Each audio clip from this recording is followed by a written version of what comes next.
Hi, welcome to Inside the Casting Studio, where professional casting directors will give you advice on acting and auditioning.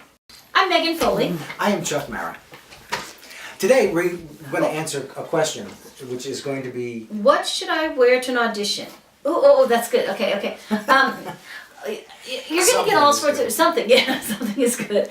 You're going to want to wear something that makes you look good, that makes you feel good, and that makes you feel... Like the character. Like the character. Yeah.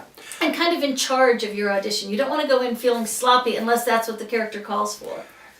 You don't want to go in costume, but I'd be lying to you if I told you that dressing in the spirit of the role doesn't help you. No, and that's really for commercials. Theatrically, it's a little bit different. Sometimes we ask for people to come in as a bride or as a doctor. And in those cases, it's actually kind of good if you have a lab coat.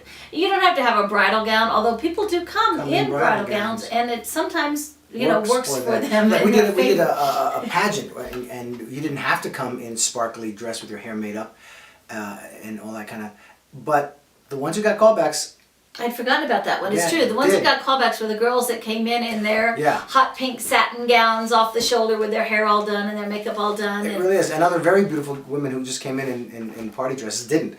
And the other classic example is Santas, when we do Santas. Yes. You don't come in... Santas really have to come in full costume, otherwise you can't really see it very well. It depends on who's watching and what they're looking for. Yeah. And anything to help them along the way is great. I mean, he's talking about our clients, our advertising agencies, our directors, our producers and stuff. Yeah. The other thing is if you don't have a wedding dress, and trust me, you don't need to go out and buy a wedding dress, but if you don't have that, you can wear a flowy gown and put your hair up and do kind of pretty wedding makeup, and that's fine. Although I have to say too, we were looking for Ava Gardners for something, and people that, we were looking for bone structure and eyebrows and things like that, but people really came in and went full out, and that made a huge difference too. The ones that really looked like her because of their makeup and because of their hair and because of their styling of their clothes really had a much better shot at it. And, they were more inspired. They actually put the time and effort into it. And that was theatrical. That was not a commercial thing. That was a theatrical thing. So, having said all that, though, we did request that. I wouldn't just do it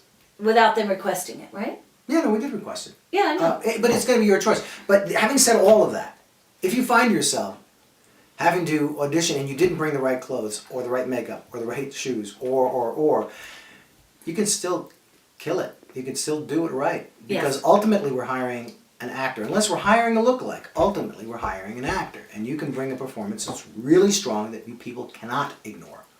Because our clients, as we say over and over again, really want you to succeed, and they're looking, like we do, for you to do the best job you possibly can and not watch you stumble. Right. So ultimately it's really not about the costume, it's not about that, but it is about it's about how it makes you feel, and it's about how you feel in the outfit. So that's going to help you through it a lot. Yeah. So take that.